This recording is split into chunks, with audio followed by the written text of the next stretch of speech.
At what point did you start to sort of get some semblance to your program? You give a preteen, unlimited access to the internet. Well, now I had all the training logs, all the top lifters, all the articles, all the stuff that they put out. I once saw a video of you doing pull-ups on a yoke on vacation with a cigar in your mouth. Where does the theatric side of it come from? All through middle school and high school, I did choir. Welcome to the show. Thank you for taking part in this immersive listening experience. A meaningful existence is a moving target that, no matter how close, will always be out of reach. We hope this message finds you with an outstretched hand. As we attempt to uncover complex truths, remember, life's toughest questions can be answered if we all just focus on one thing: being good people.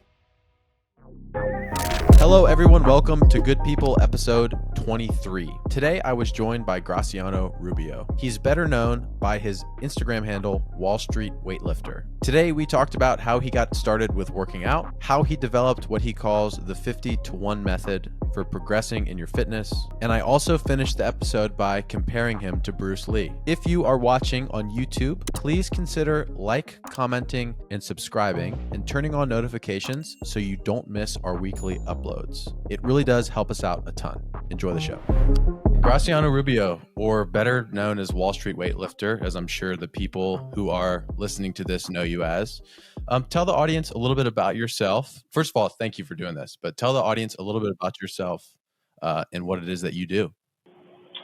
Well, I'm a gym owner and I'm an investment advisor. And, most people will look at those two things as two totally separate fields. But when you break them down to a fundamental level, you're doing the exact same thing. You are coaching people into better decision making, and you're helping them take action on things that they don't necessarily want to do, but is going to have a long-term benefit. So you're using different tools to get that accomplished. But when you look at a very core level of what you're trying to accomplish, it's the same task. Whether you're helping someone with their fitness or whether you're helping someone with their finance, it's different tools, but it's the same end result. I think that's just the nature of life in general, right? That simple fundamental principle of doing a little bit every day and doing it over a long period of time yields great results long term. Whether it's fitness or finance or literally any pursuit that, at the end of the day, I upload one podcast every week. And after enough time of that, hopefully it yields a good result at the end. I was going to say, I like to think of, just about everything I do. When you break it down and stop looking at, application, or stop looking kind of in terminology and just go by concept, you start realizing that most things are pretty similar. That there's not this big dichotomy between things, or there's not that much difference in them. There's significant overlap. I've seen a lot of the content and stuff that you've put out. You've done an interview with CrossFit. I think you just did an interview with Barbend, if that's correct. Yeah. And I do want to talk to you about your approach to fitness, a lot of that sort of how to live a better life stuff. But one of the things that I've really enjoyed the most about this podcast, it's called Good People, is I'm really just trying to get to know the person who I'm communicating with a little bit better. And so let's start off. I want to learn a little bit more about you and your life. So take me back to the beginning. When did you first start working out? Well, I started working out at about 12, and it was very unregimented. So I had asked my parents at the time, I was about to turn 12. I said, the only thing that I want for my birthday is a gym membership. I don't want anything else. So they got me a gym membership, and I just went into the gym. I think you had to be 15. So I just walked in and pretended like I belonged, like there was nothing wrong. And I just did everything stupid you could imagine. All the dumbest stuff, with no real guidance or no push to do it a certain way. And so my first couple of years were just goofing off. I'd go on the weekends with my dad, and it was fun. And that's part of what made me stick with it. and something that we try to implement today is to make those first couple of years fun. Especially when someone starts off in fitness, you really don't have to. Anything that they do is going to make them fitter. You don't have to have this like really detailed plan, and you don't have to make this huge commitment. You just have to do something. And so going in and not having, being able to figure it out on my own, being able to just go in and do whatever, you get a taste of what makes fitness kind of addictive for people, which is you make progress. You do something, you work hard, you get better at it, but without all the things that make it suck. Like, I just show up, do whatever I feel like. I come back in a week, I'm stronger. And now, obviously, at that age, puberty plays a factor. So I could be doing nothing, and I'm going to be getting better. But I just started because I was a big pro wrestling fan. I was a big fan of watching World's Strongest Man, and I wanted to be like those guys. So it started off just, trying to mimic what they were doing. And it wasn't really until I got a little older where I had to start working out for football and sports that I started looking more into it and started figuring out, hey, what should I actually do now? But at first it was just going to the gym and screwing around. Yeah, I always think back to my first probably 4 years of my getting into fitness and working out, and I'm always like, man, I wasted so much time, but I've never really considered it from that lens. Probably one of the reasons why I stuck with it was because I was just doing whatever and it was fun. And my favorite part about going to the gym was sitting in the sauna for 20 minutes afterwards with all those old guys in towels, and they're telling me how I should go about living my life. So that's an interesting perspective. Yeah, I think when people look back, they think, hey, I would have been so much better had I done these things. But until you take something out, you don't see what you're missing. So when you try to bring someone else along that same path, you take certain things out that you didn't realize made a big impact. And you realize, like, hey, sure, if you had done all these things in this way, you would have made more progress, especially in the short term. But in that range, which was for me like 12 to 14 years old, it really doesn't matter. I think particularly when you look at strength athletes, you have about 20 years of training to hit your peak. So all the top power lifters in the world and strongmen, they're all in their 30s. I think the average age to peak is in their mid 30s. So around 34, 35 is where on average you're going to peak. You're really going to see from early 30s to late 30s. So when you start off on that journey, you have to start out with the understanding, like, hey, I got 20 years of training before I'm at my best. Like, you got 10 years before you're really in your prime. Like, you're on the verge of being there. But when you're looking at a 20-year journey, those first couple of years really aren't going to be a big deal. You're talking about 10% of your time. So if you spend 10% of that time just having fun and enjoying it, you still got 90% of the time that you take what you learned, you take the fun part of it. That other 90% of the time is going to matter a lot more than that first 10%. And so especially when you're looking at it from, you could do literally anything and get stronger. Like, as a kid, you could do curls with a gallon of milk, you're going to get stronger. So you're taking that little bit of window at the beginning and trying to maximize that 10%, but not seeing the 90% of time. You might lose something. So if you take those first 2 years, sure, maybe you could be a little bit better, but when you're then looking at the next 18 years, you got to make a huge improvement in that first 2 years to offset a small loss that's going to last for 18 years. So if you get 5 years into it and you're like, man, this sucks, this is boring, this isn't fun anymore. Well, you now defeated the whole purpose of trying to optimize those first couple of years, that first little time.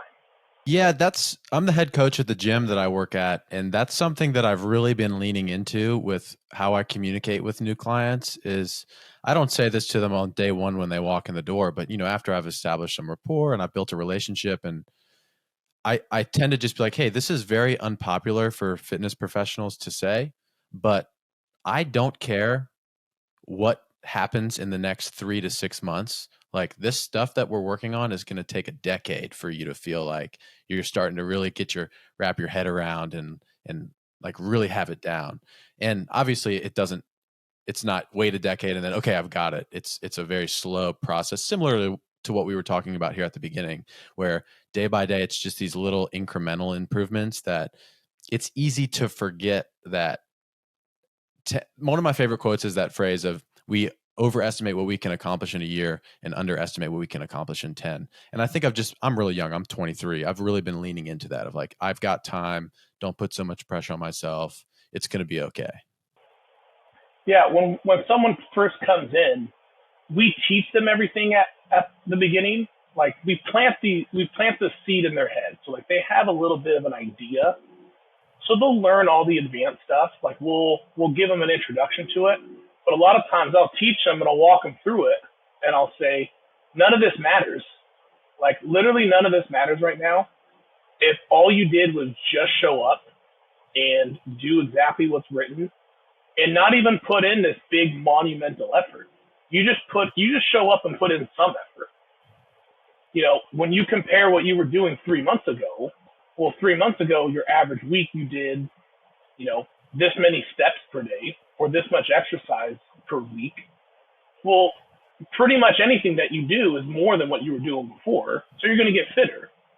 It's that we're setting you up so that 2, 3+ years down the road, you have those tools to continue making progress. In 2 years, you're going to have to know a little bit about this stuff. And you're going to have to understand, you know, how do we squeeze a little bit more out on our good days? How do we make good adjustments on our days we're not feeling it?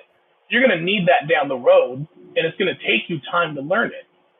So we need to start the learning process now so that when you need it, you have that tool available to you. Because if we don't start learning it until you need it, well, it's going to take you some time to learn it. So you're going to have a gap in there where this is what I have to do and I don't know how to do it yet. And so we don't want you to get to the point where you need it and then have to figure out how to do it. We want that to start early. But at first, we have about a 6-month hurdle. If we can get someone committed to it for 6 months, we have them as a lifelong client. You know, if they move, they're going to go sign up at another gym and they're going to continue with it. If something happens in their life where their plan or their routine gets thrown off, they're going to find ways to keep up with their fitness. So we know, like, up front, like, our battle's the next 6 months. If we can win this 6-month battle, we're going to win the 20-year battle. But at first, if it's, hey, we're going to be hyper focused on your diet and all so concerned about every detail, well, it's going to suck and you're going to quit in 3 months. And then fitness won't be a part of your life down the road. That's a very interesting approach, and I'm excited to sort of break that down a bit more. Let's jump back for a second to your sort of growing up training. I know you said when you started it was kind of just whatever, and you were curling gallons of milk. I know you said that you weren't doing that, but at what point did you start to sort of get some semblance to your program? Well, I think at the same time I had started going to the gym. I was an avid reader. I was an avid reader my whole life. So it started off with, going to the book fairs as a kid. And my mom liked to read. And my parents, placed a very high value on education. So they provided me with everything possible to read and learn from. And so then this is right when the internet kind of started taking off. So this is like early thousands. So they gave me, I was 12. No. How old are you now? Oh, 32. Oh, okay. You're younger than I thought. Sorry if that's offensive. Oh, not offensive. So when that started happening, you give a preteen, unlimited access to the internet. Well, now I had all the training logs of all the top lifters, all the articles, all the stuff that they put out. So I was going to the gym and goofing off, but then I was also spending like 2+ hours a day reading everything I could see online about how these guys train and the right way to do it. So I would kind of, know what's going on, and I would have an idea. So what had happened was, I couldn't consistently go to the gym all the time because I needed a ride.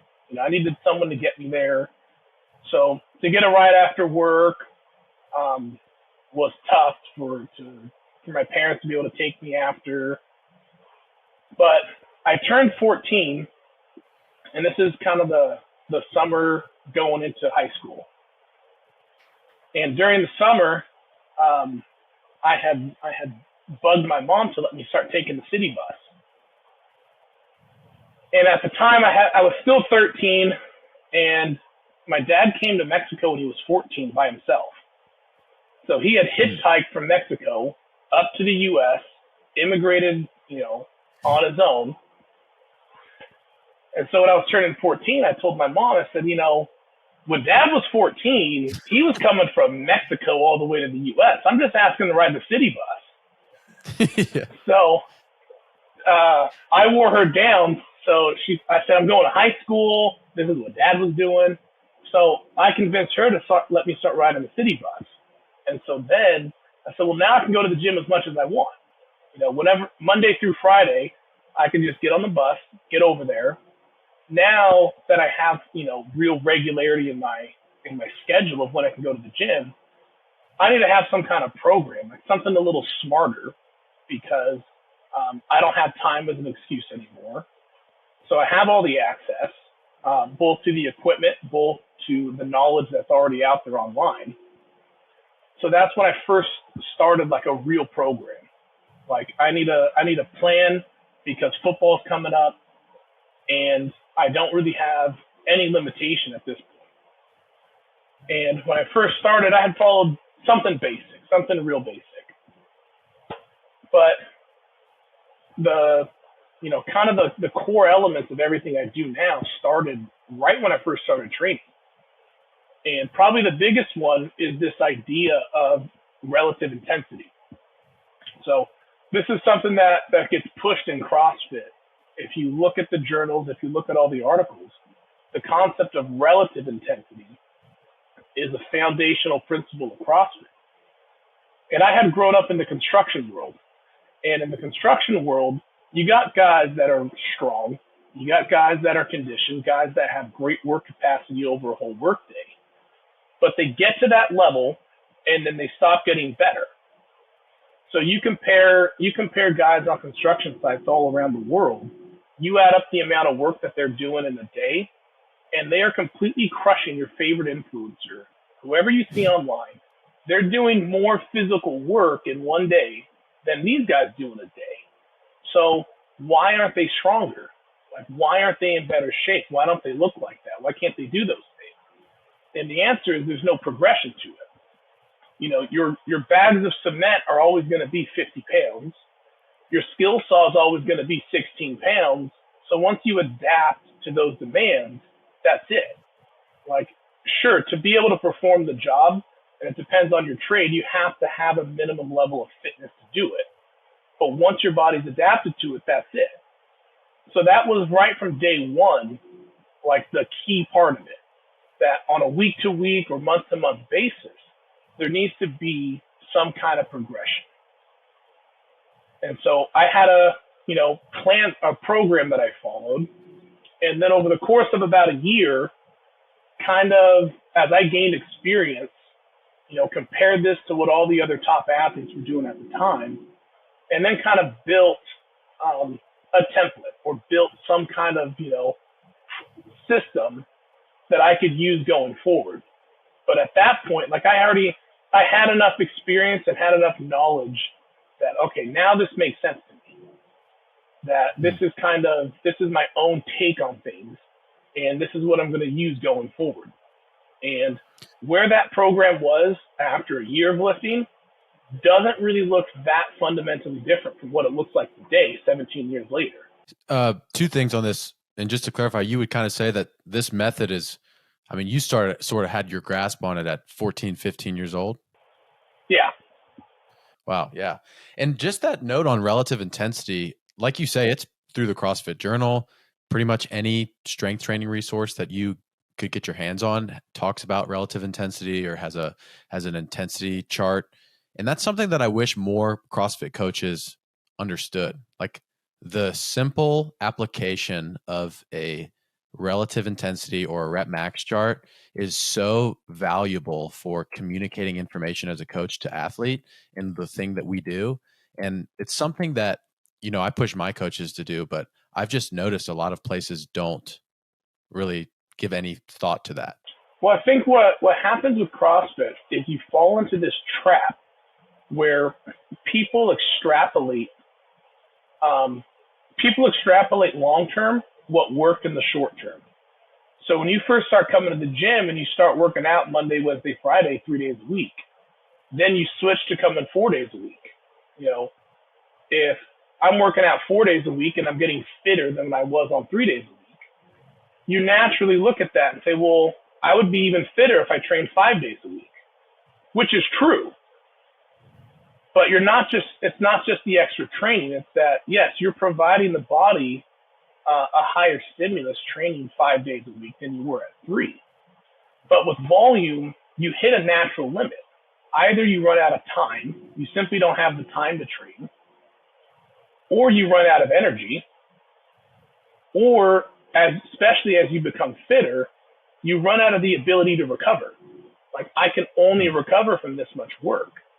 And so you think because at first more volume or more frequency led to better results, that even more volume or even more frequency is going to lead to better results, and it doesn't. At some point, you're going to have to put weight on the bar. At some point, you're going to have to do those same workouts faster. If your goal is to do a 3-minute Fran, which a long time ago, that used to be like one of the big deals. Like that's a while ago. So like you hit a 3-minute Fran, like that was a huge benchmark to hit.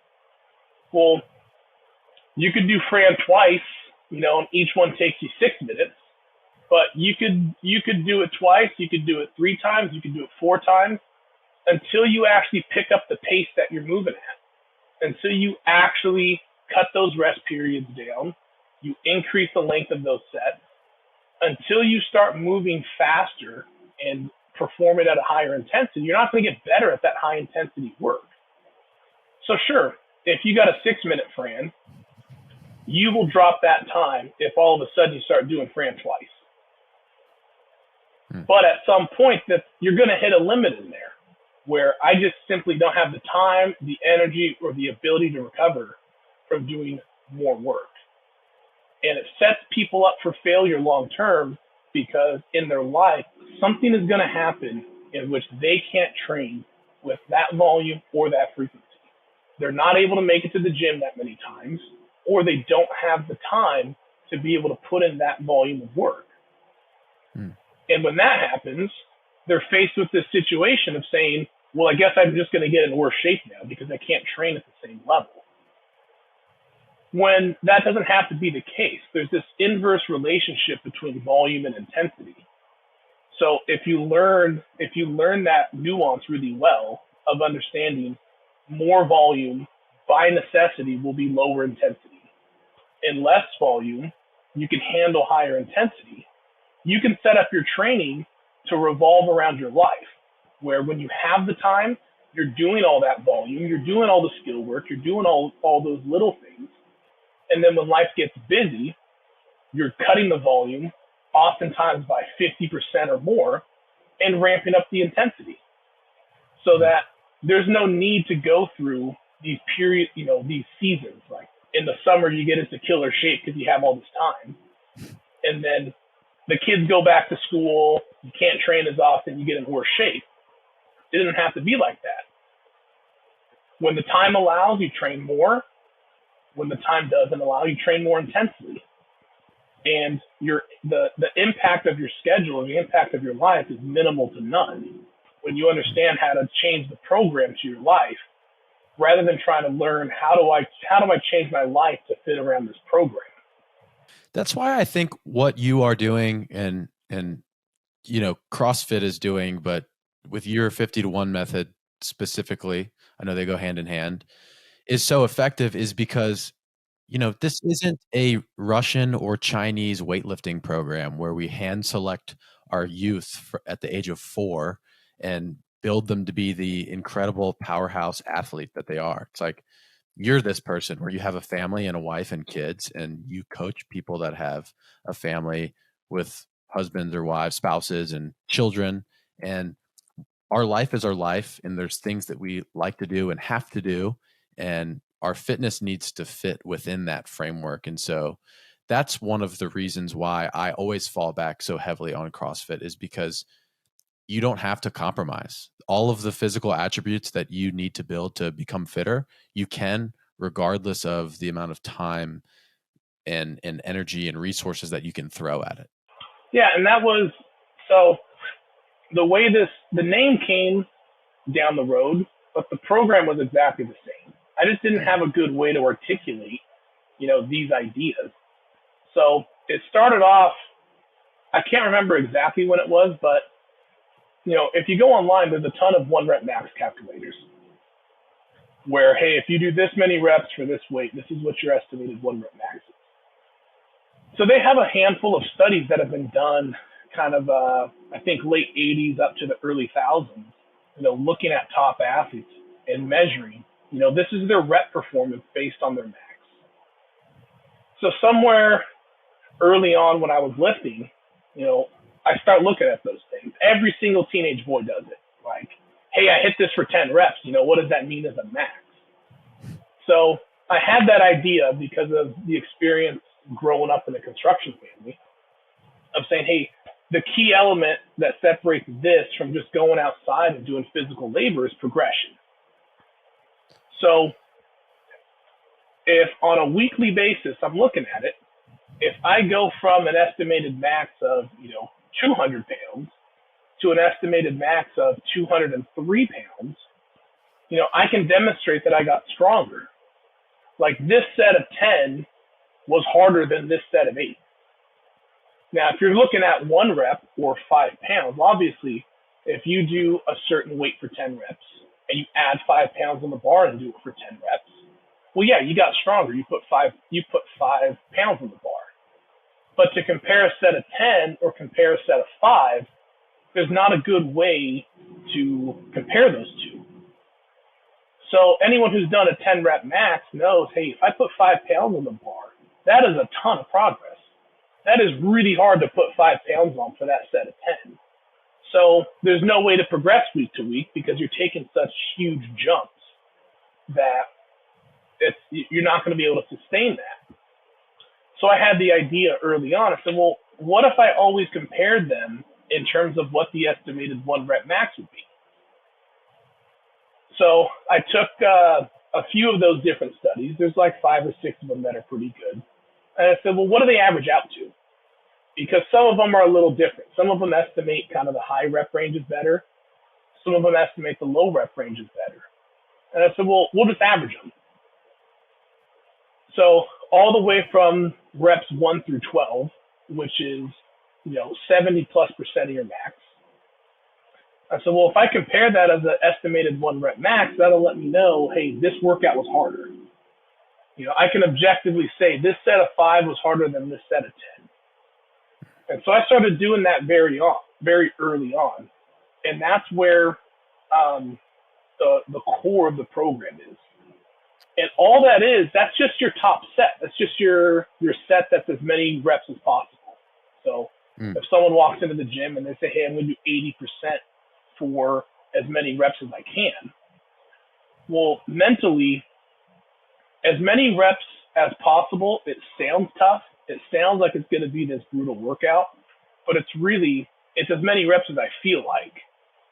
And I explain that to people like early on, that your real conditioning work has a pace component to it. Like, I want you to row at this pace. I want you to run at this time per 400 meters. I want you to do this many burpees per minute. That's your real conditioning workout. And when you look at it, you're like, oh yeah, that's going to be easy. It's not. That pace was set ahead of time. That's going to be awful. If I call it a 10-minute AMRAP, Well, it's as many rounds as you feel like doing. Until you put a pace component to it, it's for quality. So the name tricks people. So a lot of strength programs will have this concept of as many reps as possible, or a max rep set. The differentiator is that I'm not looking at it from a, hey, go do as many as you can. I'm looking at it as, go do this weight for this reps because it was harder than you did before. And if you could have done more, doesn't matter. You stop early. So if you got 8 reps but you could have done 10, make a note of it, but you're stopping at 8. That's as much as you have to do to get better. So on those weeks where I slept well, I ate well, you got a low stress level, that set of 8, you might smoke it. And it was easy. But it's still objectively the hardest set of squats you've ever done in your life. That is going to make you stronger. Mm-hmm. But by stopping 2 reps early, that means next week you're going to be able to come in and you're going to be able to apply a stimulus again and get stronger. So if I hit that set of 8, I should be able to go in the next 3, 4, 5, 6 weeks and continue adding progression before I kind of plateau out. So it's a way, one, to know for sure that you're adding progression, but then 2, to make sure you're not adding too much. So that way you have 6 weeks where your body is in this adaptive state, where you've applied a stimulus, you recover, and you adapt from it, versus 1 week where you have this totally killer workout that you just destroy yourself. The next week you come into the gym and you just lay an egg. Those 6 weeks of steady progression, stimulus, recover, adapt, that's going to get you a lot stronger at the end of that than one really hard workout, terrible workout, okay workout, great workout, terrible workout. It's allowing you to be more consistent, and it's allowing you to spend more time adapting to the training than recover and then do nothing. Yeah, that's an interesting perspective that I don't often think about, which is you can go too hard and it can actually pull back from the days and weeks coming up that you have delegated in your training. And that could actually limit your progress overall. I think a good way that I understand it too is that this allows you to, and you mentioned this at the beginning, but I just want to touch on it again. You see the progress every single week. So if I'm doing a 4-week deadlift cycle where week 1, I do 1 rep, week 2, I do 3, week 3, I do 5, and then week 4, I do 10. And then I just kind of keep repeating that, right? The same 1, 3, 5, 10 rep scheme. Yeah. I don't have to wait 5 weeks to see if my 1 rep got stronger. Based off of this simple calculation of percentage, when I do my set of 3, I know that based off of the number that I did for 3, I could calculate what my projected 1 rep max is, and I can actually see that it was heavier than what I did last week. Correct. The other thing that it does is it shortens your evaluation period. So before I go into that, I don't think a lot of coaches communicate that the reason you're not going 100% every workout, and this becomes more of a problem for people that are getting ready for competition, is that in your future weeks, your workouts are going to suck. And when you're going up to the competition, you don't want to peak too early. You don't want to peak 2-3 weeks out, come into the competition, and you underperform what you did in the gym. You are planning that out to kind of control the nervous system and leave your best performance on the competition floor, rather than leave it in the gym and underperform what you did in the gym. So that's a key component, because as an athlete, it's why would I not give it my all today? And the answer is, well, because I want you to hit your minimum effective dose next week, and the week after, and the week after. So you're going way above and beyond that point today, but then the next 3 weeks, you're going to fail to give your body a stimulus to get stronger because you're too worn out.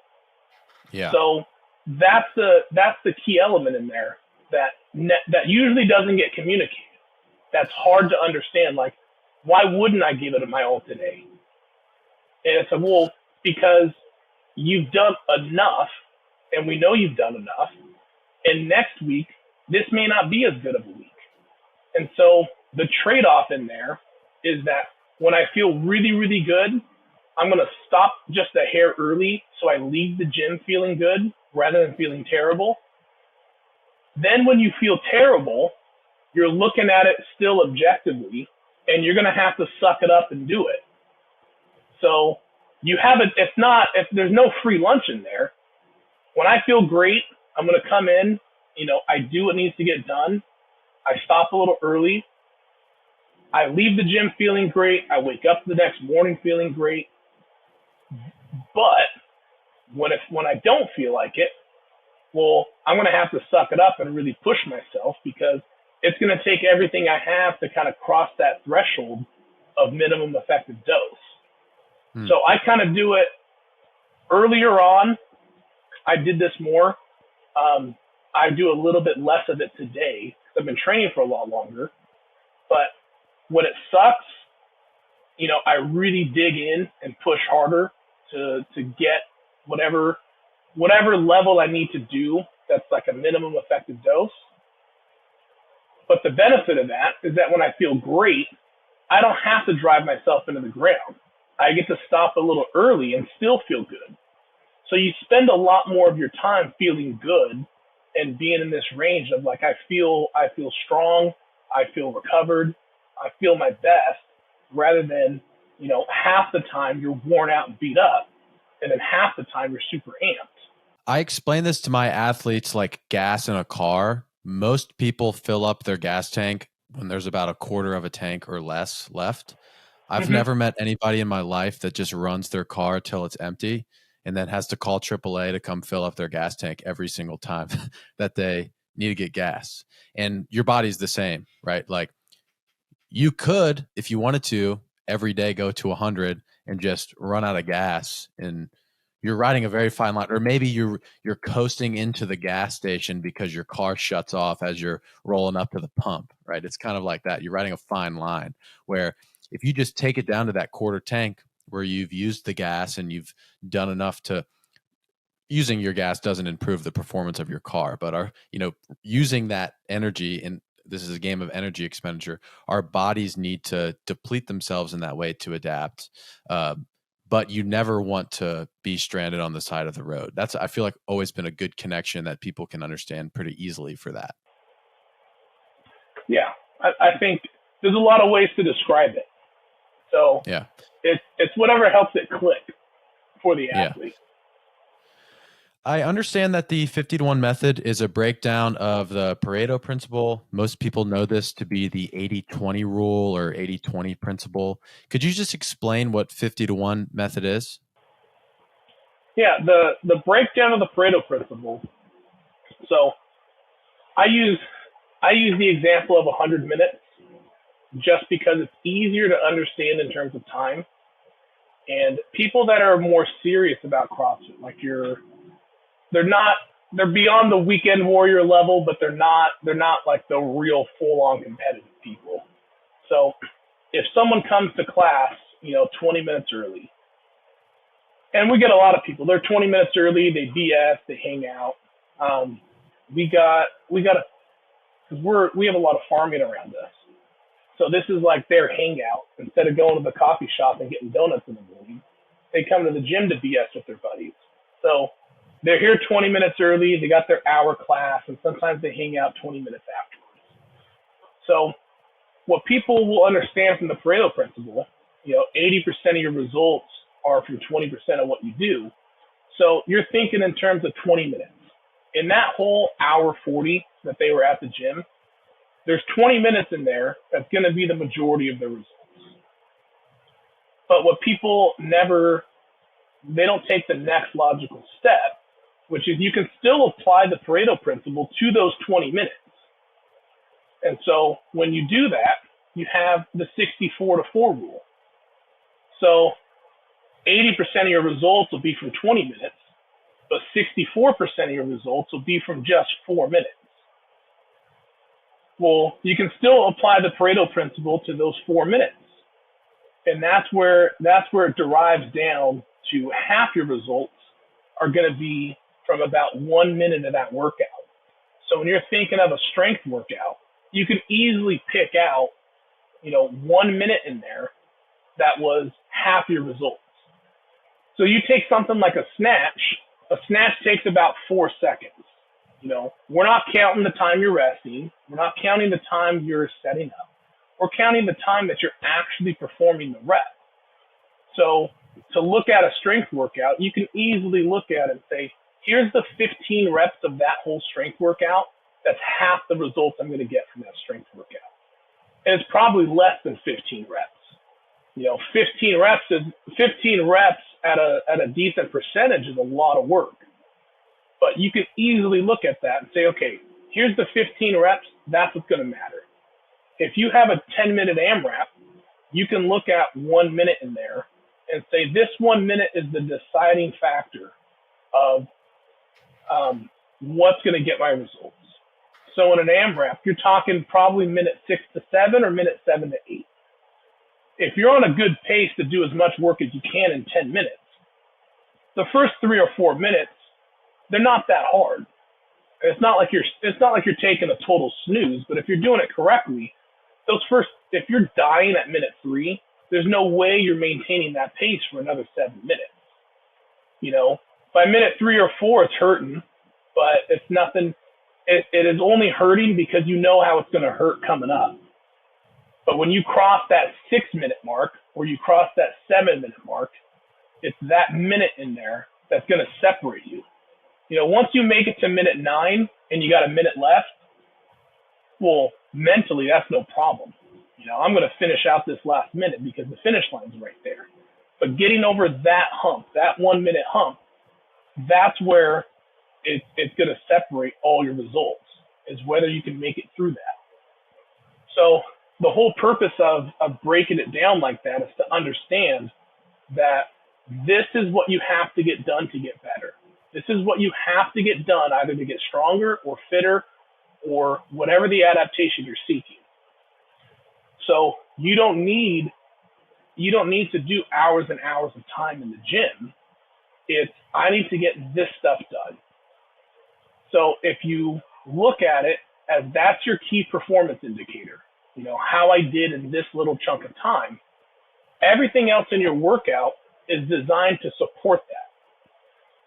So if you're building up in weight, and let's just, we can use the snatch as an example. You got 12 to 15 reps in there. This is the real workout. Every set before that is just warm up. The bar isn't making you stronger. It's once there's weight on, once you've gotten to that point. And so you're starting backwards from, I want to hit this 50% mark. This is the most important thing that I do today. I'm going to build backwards of saying, and you can use any number in there. You can say, hey, well, I'm going to do 15 reps at 200 pounds. Well, what do I need to do to be ready for that? Well, I'm not going to take a jump from 135. I'm going to go back. I'm probably only going to take a 15-pound jump at most at that weight. So I'm going to go 185. Okay, what do I need to do to be ready for 185? Well, I don't want to take more than a 20-pound jump, so I'll do 165. Then you look at it and say, well, 30 pounds is a little bit high of a jump, so you're going to go 135. So now you have your whole snatch workout. The barbell, 95, 135, 165, 185, 200. And this 200 piece is what is really important. So now you have your full, barbell portion planned out. Now you even go to the warm-up. And you say, what do I need to do to be ready to lift this barbell? Well, I'm going to warm up with the PVC. I'm going to move it around. I'm going to practice my positions. I'm going to get a little feel for it before I start that.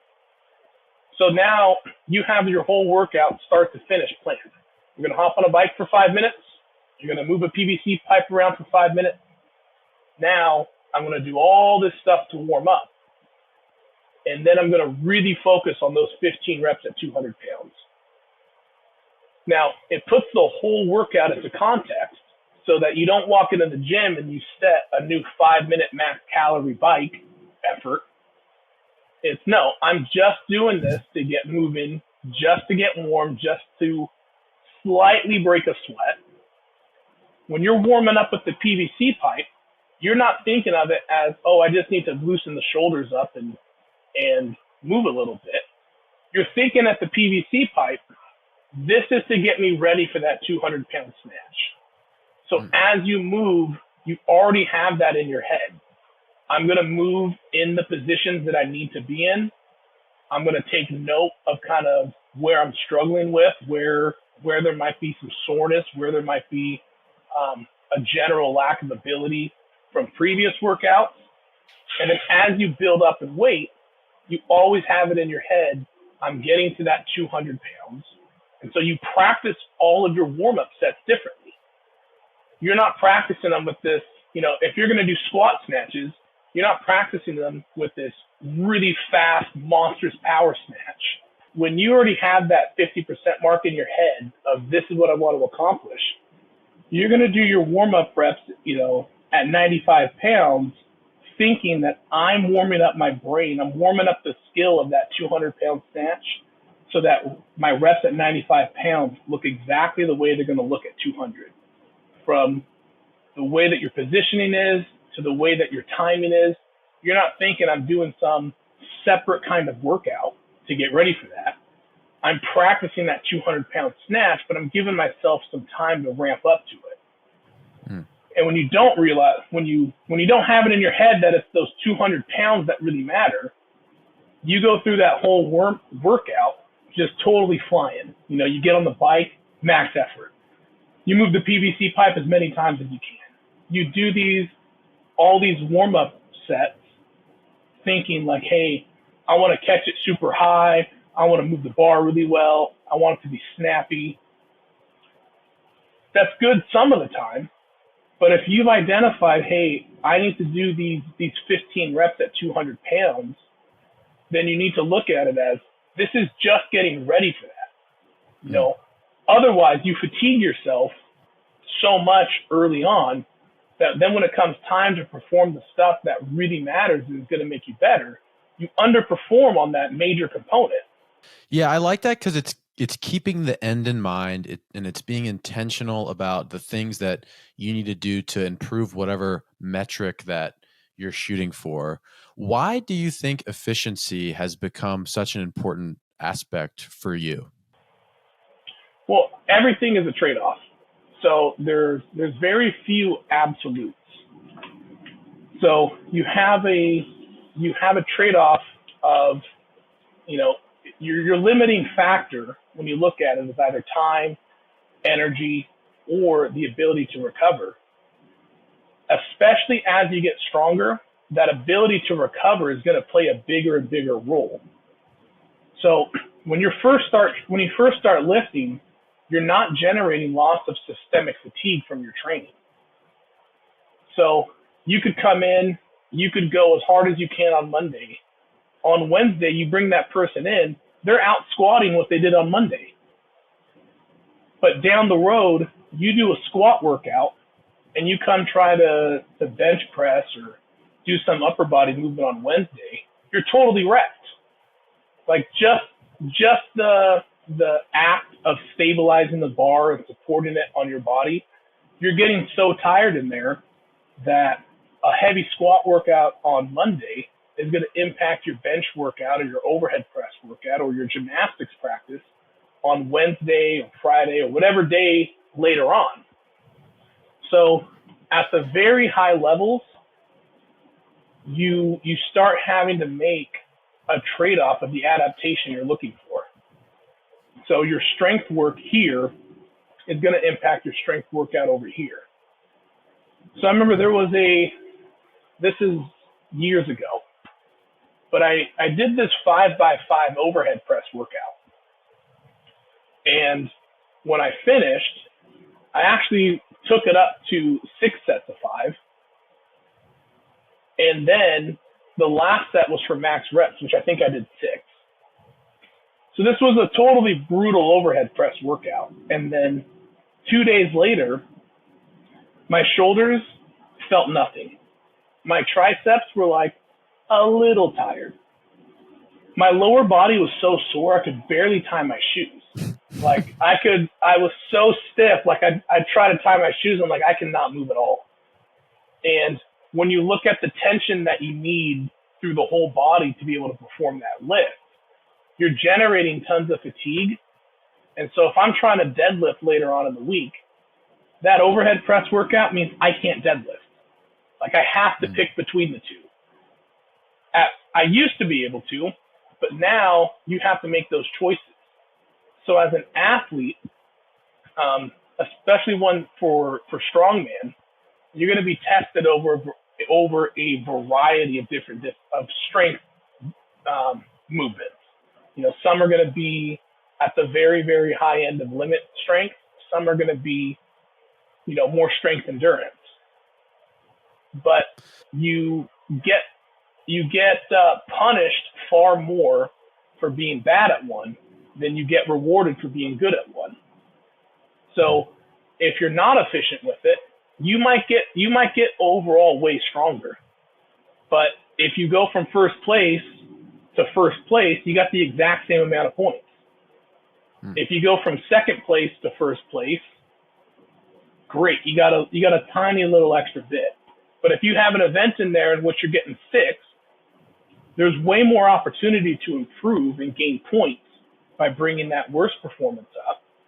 And you're going to have to make a trade-off between what do I want to get better at.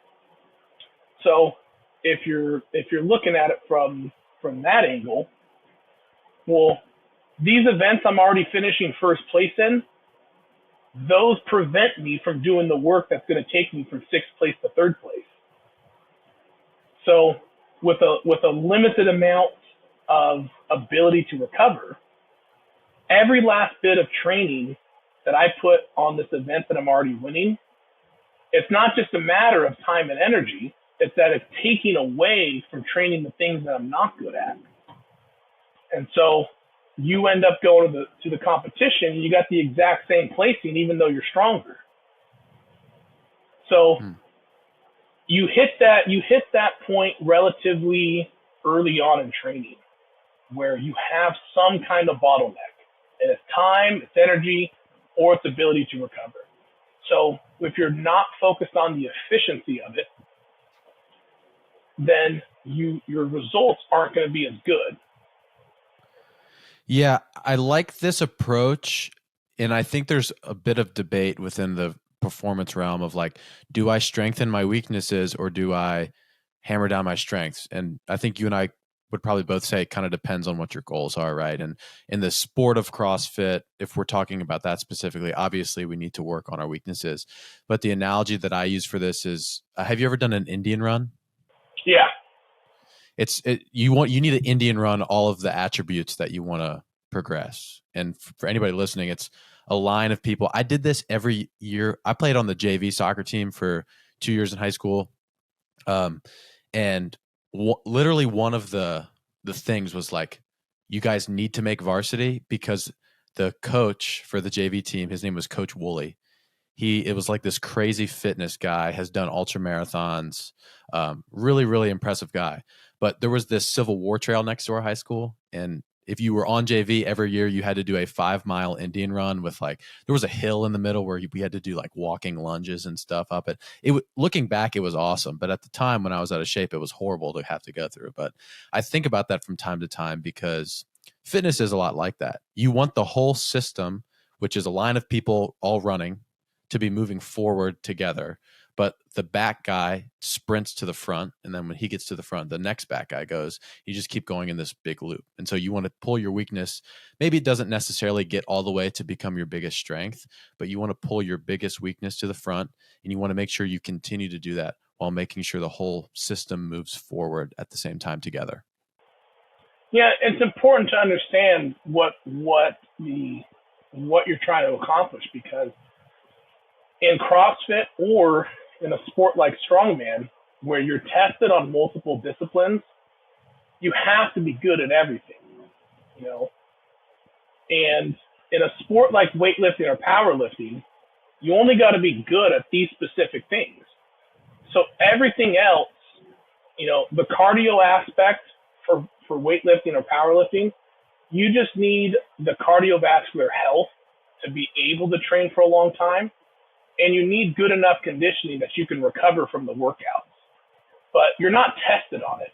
So you only care about that to the extent that it helps you in your main sport. But in CrossFit or strongman, you are tested on it. Like, that's a tested component of it. So there's a little bit different priority in how much you got to bring it up. So if you're competing in one of those two, like, you have to get your weakness up until it's on par with your second worst event. If you have a sport like football still has some specialists within the space. So if bringing up your weakness is going to allow you to be a bigger contributor, then yeah, you want to bring that weakness up. But at the same time, if bringing that weakness up means your strength comes down a little bit and you're on the team for that strength, well, now you're worse off. So if you got a wide receiver that he's a specialist at wide receiver, he steps on the field, he's the fastest guy on the field. You know, that guy gaining 5 pounds does him no good if overall, yeah, he gained 5 pounds, he's a little bit stronger, he can do these things a little better. Well, but that's not your role. You're not going to step in and replace the wide receiver one because that guy is taller and he's bigger and he's better at all these things. All you did was make yourself worse at what the result is. You know, you're on the field to be fast. So you have to make that decision. Is the goal to be the best at this role here or to improve your skill sets for some other role? And there's a trade-off in there where, okay, putting on any amount of weight for that receiver that's going to slow him down, well, now you're worse off because you're thinking of it as, how do I be the best, you know, overall receiver? But you're on the team because of your specialty in these things. You're on the team because you're the fastest guy there. And they're never going to have you run those routes over the middle of the field. You know, they're going to have you in there to run routes specifically to take advantage of your speed. And so having a clear understanding of what you're trying to accomplish is important. So it's mostly context dependent, but we use a level system at the gym where we break it down of every aspect of CrossFit, the weightlifting, the gymnastics, the conditioning, and the sport piece. You should be at this minimum level first before specializing. So, and I walk a few strength athletes through that as well. Like, before you specialize in the weightlifting, your conditioning should be at this level. This is the level here that's going to support your training. Everything beyond that, you need if you're going to be tested in endurance. But if you're not, this is the level that's going to support your weightlifting. Or this is the level of strength that's going to support your running in terms of your ability to actually apply force to the ground. And then beyond that point, well, now you specialize. Now you do whatever you want. But we set it up so that there's a baseline level that you have to hit at everything. Then you do whatever sport or whatever stuff that you enjoy doing. I feel like I could talk to you about sort of this system and approach that you have with athletes forever, but there's some stuff that I want to make sure I talk to you and ask you about you before we wrap this thing up. So the next couple questions that I have are kind of about that. And my first one is, are you a fan of fighting at all?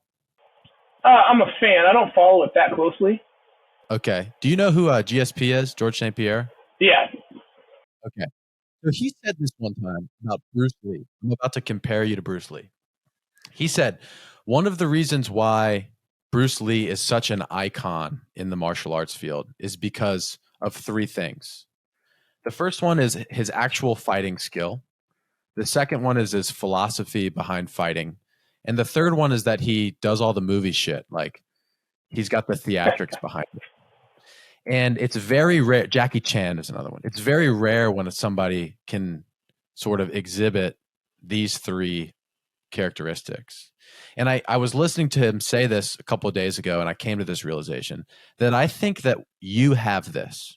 Like if somebody goes to your Instagram, it wouldn't take them long to realize that you are a very strong human being. I've seen you do a 375-pound thruster just this past open. And you have this sort of philosophical understanding and simplistic approach to getting stronger, the 50-to-1 method, the levels method.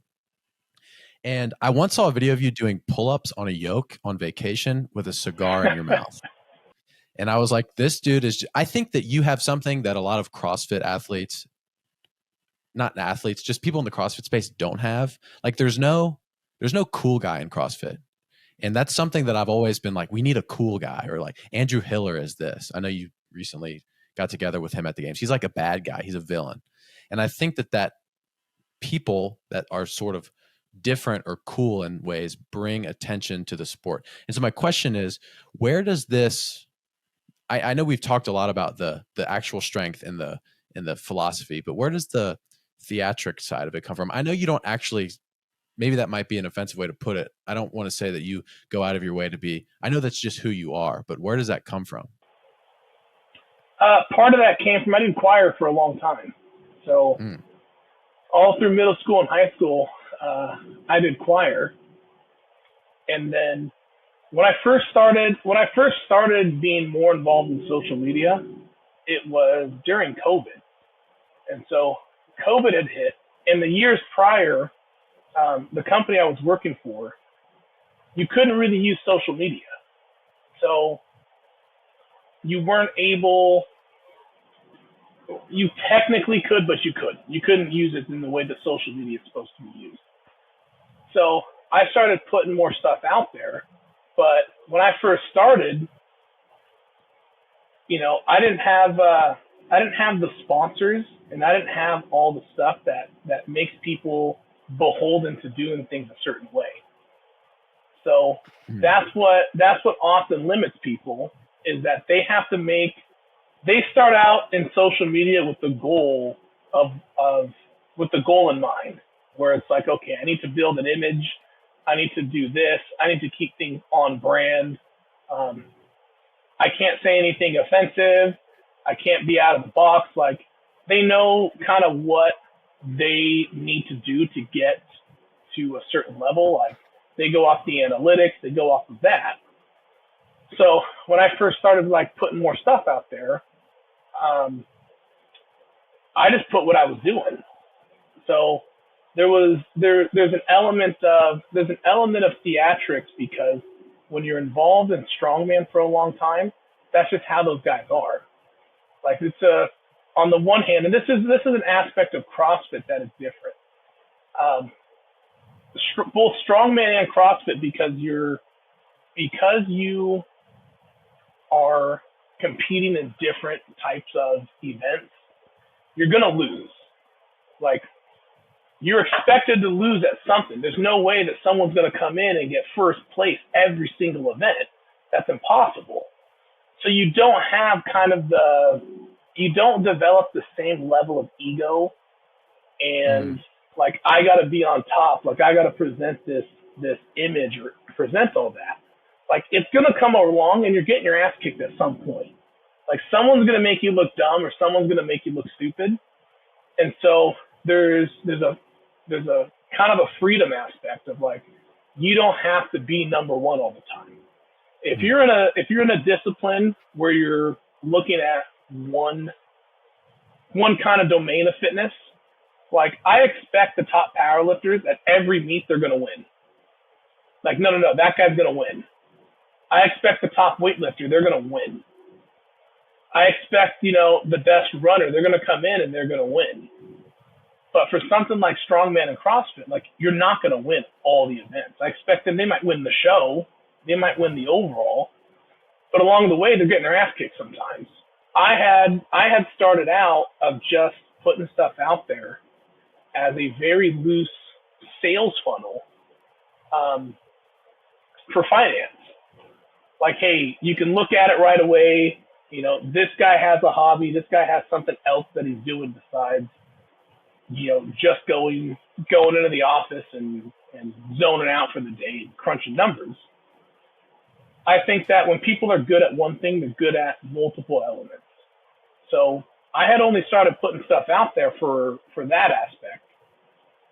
And I think part of the methodology is, since you're not performing at your 100% all the time, most of your workouts are going to be, I wouldn't say easy, but within your capabilities. So as I would put more videos up, people respond differently than I expected. So like I would post the random like once a month PR video, and then people don't get a glimpse into what does it look like day to day though. Like what does it look like week to week? So people are used to seeing like big lifts that happen when it's like everything's perfect, everything lines up, but they don't see kind of the process and they don't see kind of the stuff in between. But that's what a lot of people look like in between. Like it's a lot of goofing off in the gym and not being that serious, because otherwise you're going to burn out. Like if every time you walk in, you take this too seriously, you take it where it's like life or death every time you grab a barbell, you're not going to last very long. And it's not going to be that fun. So when the moment comes to kind of really develop that like laser focus of doing the hard stuff, it's there. But on the flip side of it, you have to have some element of balance, which it's balanced out by most of the time just totally goofing off. Where if you don't have that ability to relax, you're not going to have that ability to focus at that level. So like the PRs, those are totally dialed in. Those are serious. But I think that when you're one dimensional, you know, you're not really focused at that level. Like you have to have both abilities. And it's kind of a martial arts thing. If you've read Book of Five Rings. Yeah, I have tattoos on my body because of that book. So, you know, Book of Five Rings that talks about the master samurai should also learn calligraphy. Yeah. You know, that fine motor control and that element of this, if this person can't be at peace, they can't get to that level of intensity that they need. It's always in balance with each other. And so to me, they go hand in hand. Like, and that's almost every top strength athlete that I've met. Like the guys that are the most intense, the other 99% of the time, they're the most relaxed. Yes. And the guys that are uptight all the time, like when they really got to draw on their best, it's not there. Like they can't get to that next level. Yeah, and to use that martial arts example too, it's just like I do jiu-jitsu as well. I'm a blue belt in jiu-jitsu. It's the same sort of realm. The nicest, most chill guys in the gym are usually the killers on the mat that will just, you know, you don't want to roll with them because you know how it's going to go for you.